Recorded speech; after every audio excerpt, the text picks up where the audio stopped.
명절 잘 보내셨습니까? 가만히 있으면 가는데 많이 신경 쓰실 것으로 그렇게 생각이 되어집니다. 설날 명절날 참 좋은 설교를 해야 되는데 오늘은 그다지 좋은 설교는 아니지만 꼭 필요한 메시지라고 생각이 되어져서 차별금지법은 목사처벌법이라는 색다른 제목을 가지고 이 강단에 서게 되었습니다. 저는 정치적인 설교는 잘 하지 않는 목사입니다. 그러나 오늘은 조금 작심하고 하려고 합니다. 아마 시험에 드는 성도도 있을 것입니다. 그래도 저는 강한 어조로 하나님의 말씀을 전하려고 합니다. 저의 영적인 문제가 조금 흥분하면 욕도 할 수 있는데 그럴 수도 있습니다. 그러면 이해하시고 들으시기를 바랍니다. 하지만 끝까지 집중해서 들어주시면 감사하겠습니다. 여러분, 차별금지법이 무엇인지 아십니까? 이 차별금지법 자체는 정말 좋은 법입니다. 제가 주보에 차별금지법의 정의를 실어두었는데요. 인권보호를 위해 고용이나 교육, 법과 정책의 대상에서 개인이나 집단에 대한 법에 정하지 않은 모든 종류의 차별을 금지하는 법이 차별금지법입니다. 좋은 법이죠. 왜냐하면 고용할 때 학력 때문에 고용을 하지 않는다거나 어떤 그 고용과 관련 없는 자녀를 가지고 있는 사람을 그 자녀 때문에 그 고용과 관계없는 일임에도 불구하고 고용을 하지 않는다거나 이런 것에 차별을 두면 안 된다는 법이 차별금지법입니다. 그걸 좋은 법이면은 틀림이 없습니다. 그런가 하면 제가 조금 더 구체적으로 밑에 보면 기본적으로 차별금지법은 헌법의 평등 이념에 따라 모든 사람은 다 평등하잖아요. 성별, 장애, 병력, 나이, 출신 국가, 출신 민족, 인종, 피부색, 언어, 출신 지역, 용모 등의 신체 조건, 혼인 여부, 임신 또는 출산, 가족 형태 및 가족 상황, 종교, 사상이나 정치적 의견, 범죄 전력, 보호 처분. 제가 어디에다가 진한색을 입혀두었죠? 성적 지향, 학력, 사회적 신분 등을 이유로 해서 정치적, 경제적, 사회적, 문화적 생활의 모든 영역에 있어서 합리적인 이유 없는 차별을 금지하고자 정하는 것이 차별금지법입니다. 저는 대부분 다 동의를 합니다. 그러나 지난 글씨로 표시해둔 성적 지향, 여기에 대해서는 저는 동의를 하지 않는다는 이야기입니다. 그런데 2020년이 시작되어지면서 우리나라 정당 중에 정의당이 있죠. 이 정의당이 2020년 1호 법안으로 차별금지법을 추진하겠다고 하면서 누구를 추진위원장에 세우느냐. 그 앞에 그 많은 종류의 어떤 차별금지법에 해당하는 사람들이 있는데도 불구하고 누구를 위원장으로 세우느냐. 동성연애자이자 영화 감독인 김조광수를, 난 이분 누군지 잘 몰라요. 이분을 임명했어요. 그래서 지금 기독교가 굉장히 반발을 하고 있죠. 저도 한번 찾아봐서 이분이 도대체 누군가 했더니 동성연애 결혼했던 사람이더라고요. 저렇게 막 멋있게 막 손을 잡고. 그렇죠? 전혀 안 멋있죠. 추하고 제가 생각하기에는 참 비이성적인, 비정상적인 그런 행동으로 저렇게 결혼식 하는데 수많은 사람들이 모여서 축하를 하고요. 저것뿐만 아니에요. 우리나라에서 이루어진 퀴어 축제, 동성연애자들의 축제를 저 사람이 다 기획을 하고 만들어서 이렇게 동성연애자가 이 땅에 많아지기를 퍼뜨리는 사람이 누구냐? 저 사람인데 저런 사람을 차별금지법 추진위원장으로 앉혔단 말이에요. 자, 여러분, 제가 오늘요, 보통 설교 시간에는 못하는 이야기 좀 하겠습니다. 자, 남자끼리 결혼을 했다. 그러면 성관계를 어떻게 하겠어요? 성적인 생활을 어떻게 하겠어요? 학문 성교밖에 못하는 거예요. 학문 선교를 한다는 것은 뭡니까? 이것은요, 에이즈의 큰 원인은 뭐냐? 학문 선교라는 거예요. 그런데 지금 놀라운 건요, 전 세계적으로 다른 나라들은 에이즈 감염수가 줄어들고 있어요. 우리나라만 해마다 1000명 이상이 늘고 있습니다. 그것도 나이가 20, 30대 애들이 늘고 있어요. 50, 60대가 느는 게 아니고 20, 30대가 늘고 있어요. 여러분, 에이즈 한 명을 치료하는데 월 들어가는 경비가 얼마인 줄 아십니까? 요양비만 100만 원이에요. 약값까지 치면 600만 원이 넘어요. 1인당. 그런데 이 사람들은 귀족 환자예요. 왜냐? 이 모든 돈을 국가에서 다 지원해요. 누구 세금으로? 우리 세금으로. 심지어요, 에이즈 환자가 제주도에 있잖아요. 그러면 서울대학병원으로 치료받고 싶다 하면요, 비행기값, 식대비 다 줘야 돼요. 누구 세금으로? 우리 세금으로. 그러니까 세금을 올릴 수밖에 없는 거예요. 어떤 분이 이런 말 하더라고요. 정의당은 마귀당이다. 이러더라고요. 내 속으로, 맞는 말이다. 하나님의 법과 반대되는 일을, 하나님의 말씀과 반대되는 일을 추진하는 정당은, 그죠? 그 신자의 눈으로 볼 때는 정상적인 당이 아니에요, 이거는. 이렇게 나쁜 일들을, 국가적으로 피해되는 일들을 국가 예산을 낭비하고, 그죠? 젊은이들을 에이즈로 몰아넣는 이런 엄청난 일들을 행하는 자들을 향하여 국가에서 1인당 600만 원씩 월 지급한다는 것이 말이 되냐 말이에요. 말이 안 되는 소리를 지금요, 한 국가의 정당이 이 일을 추진하고 있는 거예요. 자, 차별금지법에 대한 것은 기본적으로 이해되셨죠?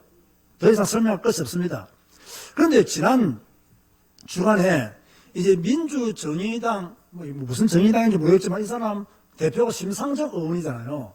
이 심상정 의원이 고양시 일산에 지역구를 둔 의원이에요. 국회의원이죠.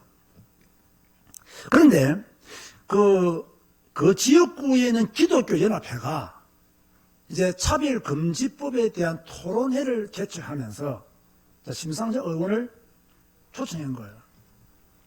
초청하면서 이제 차별금지법에 대한 이야기들을 많이 주고받으면서 의사와 간호사가 나와서 이 차별금지법은 통과가 되면 안 된다. 제가 조금 전에 말씀드린 바와 같이 이 차별금지법이 통과되게 되면 이 성적 소수자인 이 동성연애자들이 뭡니까? 합법적인 그런 것이 되어지고, 그렇게 되어지면 에이즈 환자가 더 늘고 국가적인 재정적인 손해가 더 온다. 이것은 진짜 옳지 않은 법이라고 쭉 말하니까, 자, 심상정 의원이 나는 오늘 의사들과 약사들과 이야기하기 위해서 온 게 아니고 목사님들과 이야기하기 위해서 왔다 하면서 이 말을 끊었어요. 이러니까 이제 그 연합회에 속한 이제 목사님 한 분이 일어나서 질문한 거예요. 제가 핵심적으로 질문하겠습니다. 목사들이 차별금지법을 어기는 설교를 할 때 처벌 받습니까? 안 받습니까? 딱 물은 거예요. 목사가 앞으로 통과될 차별금지법을 반대하는 설교를 할 때, 예를 들면 동성연애는 죄다 이런 설교를 할 때 목사가 처벌을 받습니까? 안 받습니까? 했더니 이 심상정 의원이 말하기를 처벌받겠죠. 그랬어요. 처벌받겠죠. 처벌받겠죠. 이 말은 뭡니까? 물음표가 아니고 어떤 의미에서는 처벌받는다는 말과 똑같은 말이에요. 그러면서 이 심상정 의원이 뭐냐? 나도 종교인으로서 고심이 많았다는 거예요. 이 사람 종교가 뭐냐? 가톨릭이야. 천주교야. 그래서 고심이 많았다는 거예요. 아니, 자기가 종교인이면 종교인답게 가톨릭 성경에 뭐라고 기록되어 있는지 모르겠지만 기록된 대로 양심껏 살아야지. 그래야 종교인이라고 말할 수 있지. 성당만 다닌다고 종교인입니까? 그러면서 신부들 중에서도 게이들이 많다. 이런 말들도 했다는 그런 소문도 들리고요. 어쨌든 간에 그렇게 자기도 종교인으로서 고심이 많았다. 아주 신앙이 좋은 것처럼 포장하고 신앙이 좋은 것처럼 그렇게 말하면서 그러나 정책은 다르다고 이렇게 이야기했다는 거예요. 그래서 제가 오늘 붙인 제목이 뭐라고요? 차별금지법은 뭐라고요? 목사처벌법이다 이거예요. 자, 오늘 설교 제목이 나오게 된 배경을 아시겠죠? 차별금지법을 어기는 설교를 할 때, 다시 말해서 동성연애는 죄다 라고 목사가 설교를 할 때 처벌을 받습니까? 안 받습니까? 처벌받겠죠. 그러면 차별금지법은 이 성적 소수자들을 보호하기 위해서 다수의 목사들을 처벌하겠다는 악법 중에 악법이다 이거예요.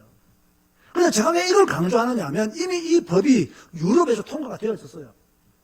지금 유럽은 기독교가 완전히 많았습니다. 그 몇백 년의 역사를 가지고 있는 유럽교회 지금 그 대형교회예요. 스펄전 목사님이 15,000명을 모아놓고 설교했던 그 교회 지금 꼴랑 교회 10명 모입니다. 자, 영국에서 목사가 설교를 할 때, 오늘 같은 이런 본문을 가지고 설교를 할 때, 영리로 선다, 이 메시지를 전할 때, 신자가 일어나가지고, 목사님 동성연애는 죄입니까? 죄가 아닙니까? 라고 질문했단 말이에요. 그럼 목사가 죄입니다. 라고 말하잖아요. 2천만 원 벌금에다가 2년 징역입니다. 이게 왜 무슨 법이냐 하면, 결국 목사로 하여금 성경대로 설교 못하도록 만드는 법이에요. 이걸 지금 교인들이 모르는 거예요. 아, 우리는 복음이면 돼, 복음만 전하면 돼. 여러분, 복음이면 돼, 복음만 전하면 돼. 그런 무식한 소리 하지 마세요. 국가가 복음을 못 전하도록 막고 있단 말이에요, 지금. 이걸 지금 교인들이요, 막연하게 생각해요. 아, 차별하면 안 되지. 나도 동의해요. 나도 자녀인들 차별하면 안 된다고 나도 강력하게 동의해요. 나는 자폐치유 캠프를 20년간 인도하고 있는 사람이에요. 강력하게 나도 찬성해요. 그러나 그런 차별과 이런 차별은 이게 내용이 다른 거예요. 내용이. 여러분 보세요. 목사가 성경대로 설교 못하는 국가. 여러분 공산주의 아닙니까 그러면? 그럼 공산주의죠. 사회주의죠. 목사가 성경대로 메시지를 못 외치도록 만든 국가. 그걸 어떻게 인정합니까? 그러니까 국가가 없이는 뭡니까? 교회도 온전히 설 수가 없어요. 아, 우리는 국가가 무슨 짓을 하든 우리는 복음만 전하면 돼. 이런 생각을 버려야 됩니다. 완전히 버려야 돼요. 국가가 바른 길로 갈 때는 우리가 지지해 주지만 그 권세자들한테 복종하지만 그 권세자가 하나님과 반대되는 일 할 때는 우리는 순종할 수가 없어요. 우리는 반대해야 되고 외쳐야 되는 거예요. 그게 교회예요. 여러분 3.1주 운동 일어났잖아요. 자, 우리 일제시대 때 왜 일제시대 때 독립운동했던 사람들이 기독교인들이 많은 줄 아십니까? 왜 그 일제시대 때 많은 기독교인들이 왜 독립운동했어요? 일본이 신사참배를 강조했단 말이에요. 신앙의 자유를 막아버린 거예요. 그래서 기독교인들이 신앙의 자유를 찾기 위해서 썼던 방법이 뭐냐면 독립운동이에요. 나는 지금 우리가 독립운동해야 될 때다. 그런 마음을 내가 가질 수밖에 없는 거예요. 왜?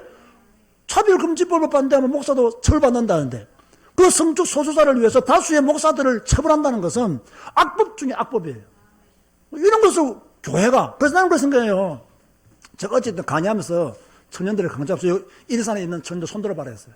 몇 명 들더라고요. 심상정 의원 무조건 낙선시켜야 돼. 그 교회들이, 일산에 있는 교회들은 무조건 낙선시켜야 돼.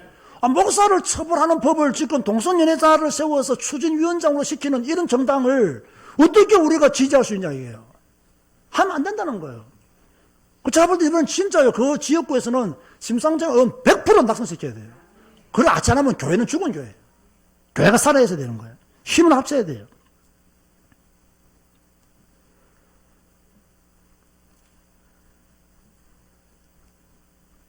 그 차별금지법은 뭐냐? 종교의 자유를 막는 법이요. 설교의 자유를 막는 법이요. 언론의 자유를 막는 법이요. 비판의 자유를 막는 법이요. 성경대로 설교하지 못하도록 만드는 법이 차별금지법이 될 수 있다. 이렇게 말하면 이제 또 이쪽에서 말합니다. 아, 그게 아닙니다. 목사님 너무 그렇게 비약적으로 설명하지 마시고 이렇게 말합니다. 그렇게 말해놓고요. 싹 통과시키고 싹 족쇄를 매어버립니다. 근데 이 어리석은 교인들은 아니라고 말하지 않습니까? 또 속아 넘어갑니다. 절대 그러면 안 돼요. 자, 또 하나의 쇼킹한 뉴스가 지난주에 있었죠. 우리나라 현재 육군 하사관이 휴가를 받아가지고 성전환 수술을 태국에 가서 받았어요. 그리고는 돌아왔어요. 이 사람은 탱크 부대 조종수예요. 돌아와가지고는 국방의 의무를 계속 감당하겠다. 안 된다니까 나를 여군으로 보내달라. 이 미친놈들이요. 왜 이렇게 대한민국에 많은지 모르겠어요. 여러분, 이놈은 국방의 의무, 남자가 지는 국방의 의무를 하기 위해서 군대에 갔어요. 그래서 하사관이 되었단 말이에요. 2년 근무했어요. 그 남아있는 2년을 여군으로 보내달라는 거예요. 이러니까 이게 보통 문제가 아니에요. 우리나라에서 강제 전역을 시킨 거예요. 이랬더니 이놈이 이제 군인권센터에다가 도와달라고 말하는 거예요. 그런데 이 군인권센터가 문제예요. 이 군인권센터는 정부 국방부 인권센터가 아니에요. 민간 인권센터예요. 이 인권센터의 소장이 누구냐? 임태훈이라는 사람이에요. 이놈이 병력 거부자예요. 이놈이 군대 안 가고 감옥살이 한 놈이에요. 그런데 이놈이 지가 무슨 군인권센터를 만들어가지고 막 후원을 받고요. 그 후원 받으니까 이 사람이 주는 게이들 인권 운동한단 말이에요. 그 게이들이 후원하겠어 안 하겠어요?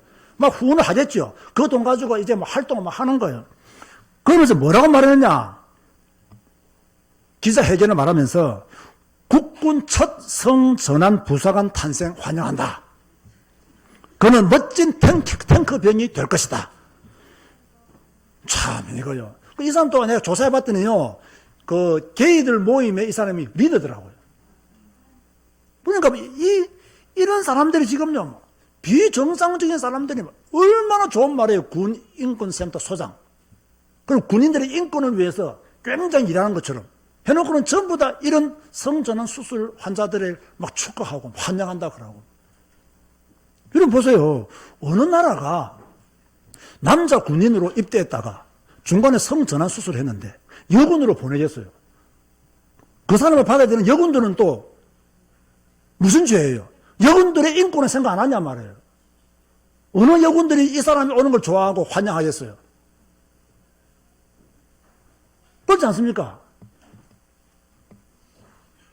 그런데 이래가지고 또 뭐 세계적으로 뭐 성전환 수술한 사람들이 몇 명, 여러분, 우리나라의 문화, 우리나라의 정서와 세계의 문화와 세계의 정서는 다릅니다. 여러분, 세계의 정서를 자꾸 말을 같으면 그 나라 가서 살아라 이거예요. 무식한 말 내가 좀 꼰대 같은 짓을 또 하는데요. 여러분, 한국은 한국으로서의 어떤 정체성이 있어야 되는 겁니다. 한국으로서의 정체성 가지고 한국이 뭐 세계. 내가 전에 한 말해서 우리 아들들하고 내가 옛날에 이야기하면서 그놈 다 미국에서 컸잖아요. 미국에서 크다 보니까 한 번씩 아빠 그거는 한국식이 이러다가 나한테 한번 혼났잖아요. 어? 무슨 한국식, 그럼 니는 미국식이야. 미국식이 맞아, 한국식이 맞아. 성경대로 해 이놈아 그랬어요. 성경대로 해 이놈아. 한국식이 맞고 미국식이 맞고 뭐 한국식이 틀리고 미국식이 맞고 어딨냐? 성경대로 해야지. 한 번만 더 아빠한테 한국식이라고 말하면 그냥 막 주는 거 봐라. 그 뒤로는 그 말이 사라지만 어찌됐든 간에요. 이런 이상한 정서들이 있는 거예요.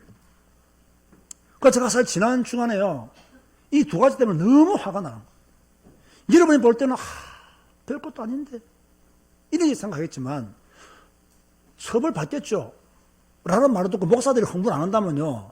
나는 정말로 그분들은 진짜 훌륭한 목사들이라고 생각해요.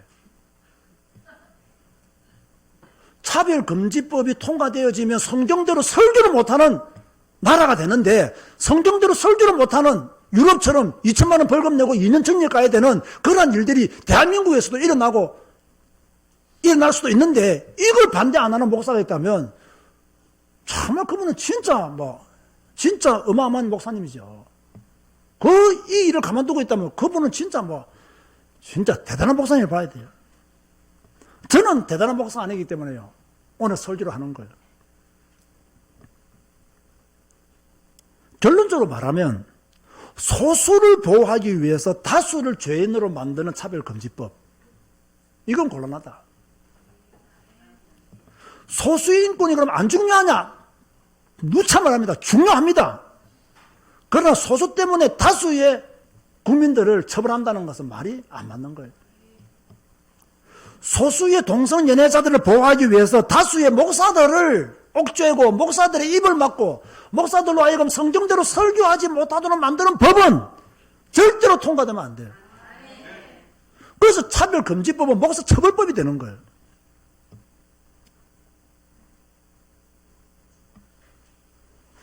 저는 여러분의 정치 색깔 잘 모릅니다.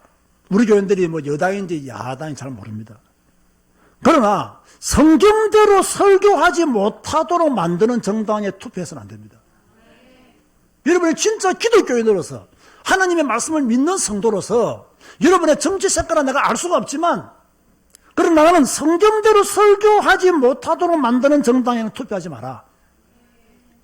지역이 어디든 고향이 어디든 여러분의 개인 색깔이 뭐든 간에 어떤 일이 있더라도 신앙의 자유를 가로막는 어떤 일이 있더라도 성경대로 설교하지 못하도록 만드는 법안에는 절대로 동의할 수도 없고 절대로 그런 정당을 투표해서도 안 되고 그렇지 않습니까?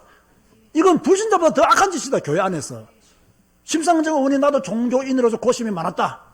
이렇게 말하면서 그래도 정책은 현실적이어야 된다. 성경대로 안 살겠다는 거예요. 말씀대로 안 살겠다는 거예요. 나는 인간적으로 인기를 얻어서 국회의원 하면서 밥 먹고 살겠다는 거예요. 여러분 그런 사람들이 복음을 위해서 순교하겠습니까? 교회를 위해서 순교하겠습니까? 전부 다 광명한 천사들이에요. 그 광명한 천사들의 말을 듣고 교인들이 속아 넘어가면 안 되는 거예요. 어떤 일이 있어도 교회는 교회로서의 정체성을 가져야 되고 목사는 성경대로 설교할 수 있는 나라가 되어져야 됩니다. 이게 안 되어진다면 우리나라는 곧 공산주의가 되는 것이 아니겠냐 말이에요. 저는 이런 부분에 있어서 아주 예민하게 반응하는 거예요. 다시 부탁드립니다. 차별금지법은 목사를 처벌하는 법입니다. 이런 법안에 기독교인들이 동의를 한다. 그런 정당에다가 투표를 한다. 있을 수 없는 일이고 있었어도 안 되는 일입니다. 목사는 성경대로 설교해야 되고 성도들은 성경대로 설교를 들을 권리가 있는 사람들입니다. 성도들에게 성경대로 설교를 못 듣도록 만드는 그런 법안이 통과된다면 대한민국은 정말로 저주와 재앙 가운데로 빠질 수밖에 없는 것입니다. 저는 목사로서 성경대로 설교하고 싶고 여러분들은 성도로서 성경대로 설교를 듣고 싶을 것입니다. 이러한 나라, 이러한 국가를 만드는 일에 여러분의 개인의 색깔을 버리고 하나님의 영광을 위한 올바른 결단들을 이번 총선에서 해야 되지 않겠는가 라는 의미로서 오늘 하나님이 우리에게 주시는 메시지를 전했습니다. 기도하겠습니다. 주님, 참으로 암담한 일들이 대한민국에서 일어나고 있습니다. 차별금지법이라는 이 좋은 법안이 또 한쪽으로는 사탄의 도구로 전락하는 것을 우리는 눈으로 지금 목도하고 있습니다. 목사가 성경대로 설교하면 처벌을 받고 감옥에 가고 벌금을 내고 이러한 일들이 곧 우리나라에서 일어날 것 같습니다. 전 기독교인들이 일어서게 하시고 전 기독교인들이 이 일을 맡게 하여 주옵시고 전 기독교인들이 이런 나쁜 법안을 동의하지 않도록 이런 법안을 만드는 정당에 투표하지 않도록 우리 기독교인들이 먼저 깨어나게 하여 주옵소서. 기독교인들이 말씀 위에 서게 하시고 성경 위에 서게 하시고 목사는 성경대로 설교하는 목사, 성도들은 성경대로 설교를 들을 수 있는 아름다운 나라가 되시도록 축복하여 주옵소서. 예수님의 이름으로 기도드리옵나이다. 아멘.